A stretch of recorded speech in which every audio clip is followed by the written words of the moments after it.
आज का विषय है मेरा दंड से बचाने वाला परमेश्वर। हालेलुया। मत्ती कौन था? चुंगी लेने वाला, टैक्स जिसको बोलते हैं। वो व्यक्ति से पवित्र आत्मा बात किया क्योंकि टैक्स के साथ और कुछ टैक्स लेता होगा। कमी घटी था उसके जीवन में, लेकिन प्रभु यीशु मसीह आया तो उनका जीवन क्या हो गया? बदल गया। इसलिए कहता है जो कुछ इससे अधिक होता है, जो कुछ इससे अधिक होता है, जो परमेश्वर बोलता है उससे ज्यादा कुछ हम बात बोले तो सब परमेश्वर की ओर से नहीं होगा। किसकी ओर से होगा? हमारी और आपकी ओर से, मतलब बुराई की ओर से हो जाए, भलाई के लिए नहीं होगा। तो याकूब का पुस्तक 5 अध्याय 12 आयत में लिखा है, पर हे मेरे भाइयों, सबसे श्रेष्ठ बात यह है शपथ न खाना, न स्वर्ग की, न पृथ्वी की, न किसी और वस्तु की। तुम्हारी बातचीत हाँ की हाँ और नहीं की नहीं हो, दंड की योग्य न ठहरो। यहाँ वचन क्या कहता है? तुम्हारी बातचीत हाँ की हाँ और नहीं का नहीं होना। क्यों होना है? उसका उत्तर में लिखा है ताकि तुम दंड से बचो। दंड से बच्चों, हम जो मन करता है वो बोल नहीं सकते, क्योंकि वचन में लिखा है ये दोधारी तलवार है। संसार का तलवार एक धार का है ना, लेकिन ये वचन तलवार है, ये दोनों तरफ काटता है, आगे भी काटता है, पीछे भी काटता है। इसलिए प्रभु के वचन हमें स्पष्ट तरीका से कहता है कि ये तलवार को हमको बहुत बखूबी पूर्वक इस्तेमाल करने के लिए जो अधिकार प्रभु ने दिया, इसमें बड़ी सतर्कता से इसको ध्यान देना है। इसलिए कहता है तुम्हारी बात हाँ का हाँ और नहीं की नहीं होना। बहुत बार बहुत लोग शपथ खाते हैं बहुत कुछ लंबा चौड़ा, लेकिन जरूरत पूरा हो जाएगा फिर उनको जरूरत नहीं है परमेश्वर से। फिर क्या हो जाते हैं? दूसरा गली पकड़ते हैं। फिर दूसरा से जब दूसरा कुछ जीवन में आएगा तब बहुत तरह की बात बोलेंगे और परमेश्वर कितना दुखित होता है, क्योंकि हम उससे जब निकला तो हम फिर बाहर दूसरे कामों में नहीं फंसे। कोई भी देखे न देखे, आपको देखने वाला एक परमेश्वर है। हालेलुया, बोलो प्रभु यीशु मसीह की।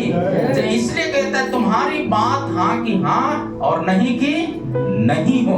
अभी बच्चे लोग एक नंबर वाला जो सवाल आता है उसमें क्या लिखना पड़ता है? हाँ और नहीं जवाब देना पड़ता है। एक बच्चा जो सही रहेगा उसको क्या करेगा? काट करके नहीं वाला में चिन्ह लगा देगा। उत्तर कितना मिलेगा? 0 बट्टा में, मतलब क्या है? बड़ा हीरो वाला चिन्ह मिल जाएगा। कारण क्या है? उसको उसमें फोकस नहीं किया, उसमें निर्णय में बना नहीं रहा। इसलिए तुम्हारी बात हाँ का हाँ और नहीं की नहीं हो। शपथ खा के बदलना नहीं। बहुत लोग बहुत कुछ बात बोल देते हैं और इसके बाद क्या है?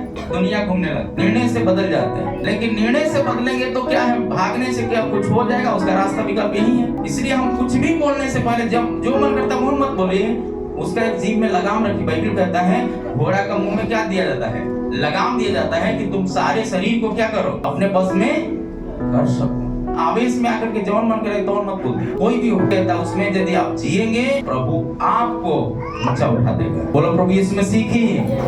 इसलिए सब बातों पर हम लोग बहुत यकीन रखना। अगली बातें क्या कहता है? मत्ती रचित सुसमाचार 13 अध्याय 19 आयत में लिखा है, जो कोई राज्य का वचन सुनता है नहीं समझता, उसके मन में जो कुछ बोया गया था उसे दुष्ट आकर छीन ले जाता है। दुष्ट आकर छीन ले जाता है। राज्य का वचन क्या है? राज्य का वचन क्या है? परमेश्वर के वचन को आदर करना ही राज्य का वचन, आज्ञा को मानना ही राज्य का वचन है। ये बीज के बारे में दृष्टांत यहाँ पर लिखा। कुछ बीज कहाँ गिरा था? झाड़ी में, पथरीली जगह में, कुछ रास्ते में गिरा, पैरों से रोकदाया, समाप्त हुआ। झाड़ी में गिरा, झाड़ियां दबा दिया। पत्थर पे गिरा, वो क्या हो गया? चिड़िया चुन ले गया। और कुछ बीज नमी भूमि में गिरा, क्या हो गया? जो नमी भूमि में गिरा तो उसके ऊपर कुछ मिट्टियां चढ़ा है, तब ना नमी रहा। तो नमी ऐसे नहीं है, मिट्टी चढ़ गया। पर याद रखना कि मिट्टी चढ़ा तो उसको मिट्टी दबा रहा था, लेकिन दबाने वाला मिट्टी को एक छोटा अंकुर उससे निकलकर उस मिट्टी को हरा दिया। हालेलुया। आपका अंदर पवित्र आत्मा की सामर्थ है। आपका गरीबी रूपी मिट्टी आपको दबा नहीं सकता, बीमारी रूपी मिट्टी दबा नहीं सकता, चिंता रूपी मिट्टी दबा नहीं सकता, निराशा रूपी मिट्टी दबा नहीं सकता। मतलब ये मिट्टी संसार को दर्शाता है। आप संसार से बाहर होंगे, संसार की कामों से भी बाहर होंगे और परमेश्वर आपके द्वारा बहुतों को विजय के रास्ते में लेकर। बोलो प्रभु यीशु मसीह की। तो इसके लिए क्या करना पड़ेगा? इसके लिए पवित्र आत्मा का आवाज को सुनना पड़ेगा। हालेलुया। पवित्र आत्मा का आवाज जब सुनेंगे तो आपका पवित्र आत्मा का आवाज सुनने वाला व्यक्ति को हाँ का हाँ और ना का ना वचन होता है। हालेलुया। वो हाँ नहीं में फर्क को समझता और क्या होता है? वचन कहता है वो दंड से बचा रहता है, दंड से बचा रहता है, बुराई से भी बचा रहता है। और हमें परमेश्वर का लहू के द्वारा खरीद के परमेश्वर ने आजाद किया ताकि हम आजादी को, स्वतंत्रता को जानकर परमेश्वर का झंडा को ऊंचा करके रखें। बोलो प्रभु यीशु मसीह की। परमेश्वर को इज्जत कैसे देना, हम लोग की बातों को बड़ी गंभीरता से समझना है। आज बहुत लोगों को आशीष नहीं मिलने का बहुत तरह के रीजन कहेंगे। पुराना विश्वासी, कितना विश्वासी, इतना दिन का विश्वासी, प्रभु एक साथ तुमको बीमारी में भी पड़ा होगा तो भी परमेश्वर मौत के मुंह में जाने नहीं दिया, बचाया है। तो तुमको क्या करना चाहिए? क्या करना चाहिए? कटौती करना है। बाइबल बताते हैं कि यदि तुम ज्यादा नहीं दे सकते हो तो कम भी नहीं देना, क्योंकि ये बेदी तले तुम्हारा निर्णय है। अब्राहम को परमेश्वर ने कहा अपने बच्चे को ले जाकर मोरिया पहाड़ पर चढ़ा दे। इज्जत दिया परमेश्वर को, तो प्रभु भी उसको क्या किया है? इज्जत दिया। आपका छोटा बिजनेस होगा, छोटा काम होगा, लेकिन आप इज्जत जो देते हैं वही जीवन में आपका गवाहियां बड़ी बड़ी होता है। हालेलुया। बोलो प्रभु यीशु मसीह की। आज हमारा एक बहन बताती है परमेश्वर इतना जल्दी हमको आशीष दिया, हम सपना में सोचे भी नहीं। का रीजन क्या है? प्रभु में आदर किया तो प्रभु भी क्या किया? अनादर के पन्ने को आदर में बदल दिया है। हालेलुया। हमारे जीवन में आदर यदि चाहते हैं तो सबसे पहला बाइबल बताते हैं आप परमेश्वर का भय मानना सीखो। भय का मतलब डरना नहीं है, मुड़ी घुमा के चलना नहीं है, मुंह छुपाना नहीं है। भय मानने का मतलब है उसकी आंखों में आंख मिलाकर देखना, मतलब उससे बात करना, उससे प्रेम करना। ये सच्चाई जब तक हम नहीं जानेंगे हम अपने परिवार को, बच्चों को नहीं बदल सकते। प्रभु से अच्छा चाहते हैं आशीष तो आप भी प्रभु को अच्छा चीज देने के लिए सीखिए। वचन कहता है इसलिए जो कुछ करो तन मन धन से करो। पौलुस कहता है मसीह में किया गया मेहनत बेकार नहीं है। आप आराधना करते हो, कोई विश्वास में नहीं है बच्चा परिवार, आप आराधना में विश्वास योग्य हैं, आप देखकर आपके बच्चे पीछे दौड़े। हालेलुया। क्या आप चाहते हैं कि परमेश्वर आपकी महिमा करे, आपके जीवन से प्रभु का नाम ऊंचा हो जाए? बोलो प्रभु यीशु मसीह भी ये सच हो जाए। इसलिए बाइबल बताते हैं बहुत कुछ बातें नहीं समझने के कारण परमेश्वर का दंड, परमेश्वर अपना हाथ हटा देता है, कोप उतर। और उस दंड देने की भी ठाना होगा तो भी यदि आप परमेश्वर का काम को बाखूबी पूर्वक निभा रहे हैं तो दंड की स्थिति को भी परमेश्वर बदल कर आशीष में तब्दील करने वाला परमेश्वर है। आमीन। इसलिए प्रभु के वचन कहता है तुम्हारा बात क्या होना चाहिए? हाँ का हाँ और नहीं का नहीं हो, ताकि तुम दंड से बचो। जो वचन, जो कोई राज्य का वचन सुनकर नहीं समझता उससे वह दुष्ट आकर उससे छीन ले जाता है। दुष्ट आकर छीन ले जाता है, उसके जीवन से छीन ले जाता है। कितना बड़ा बात लिखा है। इसलिए हम बहुत बखूबी पूर्वक इस सब बातों को जानना। तुलसियों का पुस्तक 3 अध्याय 9 आयत में लिखा जी, एक दूसरे से झूठ मत बोलो क्योंकि तुम में पुराने मनुष्यत्व उसके कामों समेत उतार डाला है। क्योंकि आप परमेश्वर को नहीं चुना परंतु परमेश्वर आपको चुना है ताकि जाओ और फल लाओ और तुम्हारा फल बना रहे। हालेलुया। ताकि जो परमेश्वर का प्रेम से लोग अलग हैं, आपका स्वभाव देखकर, आपका प्रार्थना देखकर, आपका उन्नति देखकर लोग आए। इसका मतलब क्या है? परमेश्वर अपनी महिमा का काम के लिए हमें और आपको बुलाया है। हालेलुया। बोलो प्रभु यीशु मसीह की। क्या आप चाहते हैं कि ऐसा परमेश्वर चमत्कार करे आपके जीवन में, आपके बच्चों के जीवन में चमत्कार करे? हालेलुया। इसीलिए तुलसियों 3 का 9 में एक दूसरे से झूठ मत बोलो, झूठ मत बोलो क्योंकि तूने पुराने मनुष्यत्व को उसके कामों समेत उतार डाला है। हालेलुया। फिर भी कुछ लोग क्या करते हैं, कुछ लोग कमर में बांध के लेके। एक राजा के पास एक व्यक्ति गया, सर राजा साहब मुझे एक घर बना दीजिए। तो मंत्री को आदेश दिया, ठीक है इसको घर बना दो। तो घर बनाने से पहले इसका कपड़ा पहले बढ़िया दे दो, नहाने के लिए दे दिया, नहाया, इसके बाद कपड़ा उसको दे दिया पहनने के लिए। तो बाथरूम में तो सब लोग गया नहीं, बाथरूम में भाई नहा लिया तो उधर कपड़ा चेंज करना है, निकल आए तो जो फटा हुआ मोजा था, मोजा को क्या किया है, कपड़ा पहनने के बाद पीछे देखा पैकेट है, इसका कपड़ा के पीछे में उधर क्या है, पैसा जैसा चपक कर रखा। राजा साहब के पास गया तो बोला, अरे इसको परफ्यूम वगैरह नहीं दिया? बोला कुछ नहीं दिया इसको मारने के लिए, मैंने दिया था सर। परफ्यूम से ज्यादा इसका दूसरा एक परफ्यूम का नजर आ रहा है। राजा जांच पड़ताल कराने लगा। उन्होंने क्या किया, राजा साहब कपड़ा दे दिया मुफ्त में, लेकिन फिर भी फटा मोजा का मोह उसको जता। नया मोजा ले लिया, नया जूता मुफ्त में मिल गया, फिर भी फटा मोजा से इतना लगाव है कि बेचारा कहाँ रखा है, मोजा पैर में रहने वाला भी सीना के पास चढ़ा। क्या मतलब, शैतान को पैरों से रौंदने का अधिकार प्रभु दिया, लेकिन हम शैतान को बाप बनाकर अपने सीने में लगा कर रखा। इसको बाइबल कहता है व्यभिचार, हत्या, चोरी, स्त्री परिगमन, ऐसे कुछ बातें लिखा। हालेलुया। उस चीजों से बचना है तो एक दूसरे से झूठ मत बोलो, एक दूसरे से झूठ मत बोलो। पुराने मनुष्यत्व को यदि उतार दिया तो उसका मोह भी मत करो, मतलब जो दिया आप उसमें मोह नहीं करना। इसलिए इतना कलीसिया आर्थिक तौर से, आत्मिक तौर से धनी हो जाए ताकि दूसरी कलीसिया को मदद करने वाली हो जाए। ये कलीसिया ऐसा होना चाहिए। क्या आप चाहते हैं? हालेलुया। इसलिए जितना हो सके हम प्रभु का काम के लिए ऊंचा हाथ को रखें, नीचा करने की जरूरत नहीं है। हालेलुया। ठंडा आदमी से बात करने से अच्छा गर्म से बात, उनसे बात करो जो सकारात्मक, जो पवित्र आत्मा से भर करके बात करते हैं। यदि नकारात्मक बात करने वाला तो उससे दोस्ती ही नहीं करना, क्योंकि मैंने अपने लाइफ में सीखा है, हम गरीबी में जीवन बिताना अच्छा मंजूर करते हैं, लेकिन पवित्र आत्मा से भरा हुआ व्यक्तियों से बात करना मंजूर भी करते हैं। हालेलुया। आपका भी सपना ऐसा ही होना चाहिए। अगली बात है क्या कहता है, दूसरा कुरिन्थियों का पुस्तक 1 अध्याय 17 से 20 तक। इसीलिए मैंने यह इच्छा की कि तो क्या मैंने चंचलता दिखाई, या जो करना क्या शरीर के अनुसार करना चाहता हूँ, कि मैं बात में हाँ हाँ भी करूँ और नहीं नहीं भी करूँ। परमेश्वर सच्चा गवाह है। परमेश्वर सच्चा गवाह है कि हमारे उस वचन में जो तुमसे कहा हाँ और नहीं, हाँ और नहीं, दोनों नहीं पाए जाते, दोनों नहीं पाए जाते।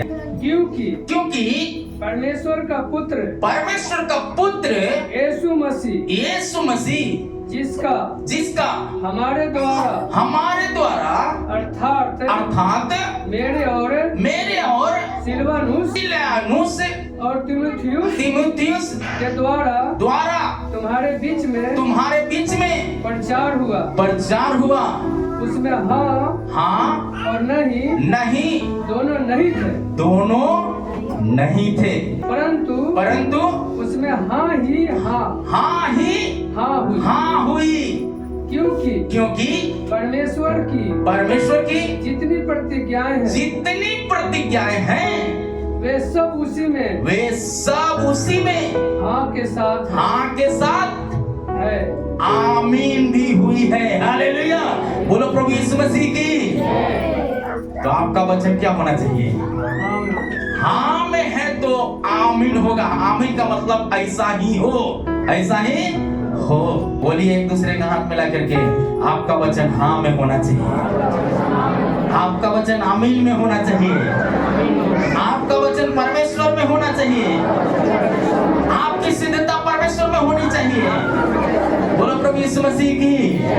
जब ये सिद्धता है तो आपका मकान को कोई दुनिया गिरा नहीं सकता। हालेलुया। बोलो प्रभु यीशु मसीह की। इसलिए जितनी प्रतिज्ञाएं प्रभु ने दिया वो सब के साथ हाँ और आमीन में जवाब मिला, हाँ और आमीन में हुआ। तो आपकी आराधना भी कैसा होना चाहिए? आपका आराधना भी वैसे ही होना। आगे क्या कहता है नीति वचन का पुस्तक 18 का 21 है, जीव के बस में मृत्यु और जीवन दोनों हैं, जो उसे काम में लाना जानता है उसका फल भी भोगेगा। हालेलुया।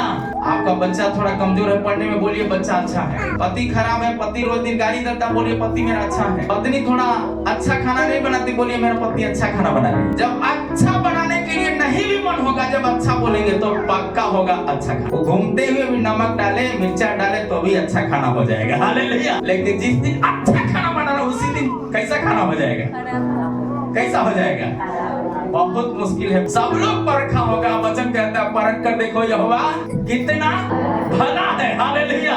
आपका जीवन भलाई से भरे रहना है तो अच्छा गवाही होना चाहिए। बोलो प्रभु यीशु मसीह की। अगली बात है क्या कहता है? इफिसियों का पुस्तक 4 अध्याय 25 है। इस कारण झूठ बोलना छोड़कर हर एक अपने पड़ोसी से क्या बोले? सच बोले, क्योंकि हम आपस में एक दूसरे के अंग है। हालेलुया। आप परमेश्वर का अंग है क्या? तो आप ये जानना परमेश्वर सुन रहा है, परमेश्वर देख रहा है। ये जानकर सच ही सच बोलने के लिए आप तैयार रहना। एक दिन में संभव नहीं है। बच्चे जब जन्म लिए एक ही दिन में दौड़ना शुरू नहीं किए, एक बार गिरे, लेकिन आज क्या करते हैं? दौड़ना सीखे। फिर भी कभी कभी पैर क्या हो जाता है? फिसल जाता है। क्या आप चाहते हैं कि अपने फिसलन से बचे? तो आपका जिंदगी में एक बड़ी आशीष होना है तो आप ये सोचना हम एक दूसरे का अंग है। एक पैर पर कितना दिन जिएंगे? चलेंगे क्या एक पैर पर? खूब करेंगे तो लंगड़िया कुछ समय तक चलेंगे, इसके बाद तुरंत लड़खड़ाना पड़ेगा। इसका मतलब आपके साथ परमेश्वर होना जरूरी है। हालेलुया। बोलो प्रभु यीशु मसीह की। अगली बात क्या कहता है? पहला यूहन्ना का पुस्तक 5 अध्याय 18 है। हम जानते हैं जो कोई परमेश्वर से उत्पन्न हुआ है वो पाप नहीं करता, खैनी नहीं खाता, गुटखा नहीं खाता, दारू नहीं पीता, छल की बात नहीं करता, जो जिम्मेदारी प्रभु दिया उसको बड़े ईमानदारी से निभाता। जब दुनिया की नियम इतना तगड़ा है तो स्वर्ग का नियम कितना तगड़ा है। हालेलुया। बोलो प्रभु यीशु मसीह की। हम आशीष पाने के लिए तैयार हैं। 6 दिन में प्रभु ने कहा कि तुम विश्राम का दिन जो है मैंने इसीलिए विश्राम लिया ताकि मैं तुमको आशीष दूं, पर तुम आशीष लेने के लिए विश्राम घर में आते ही नहीं तो कहां से मिलेगा? हालेलुया। इसलिए प्रभु कहता है जो कोई प्रभु से उत्पन्न हुआ वो पाप नहीं करता। वचन यदि सुनेगा तो पाप से बचे रहेगा, गरीबी से बचे रहेगा, बीमारी से बचे रहेगा, चिंता से बचे रहेगा, नाना प्रकार की दुर्व्यवहार से बचे रहेगा, क्योंकि वचन जीवन है। वचन क्या है?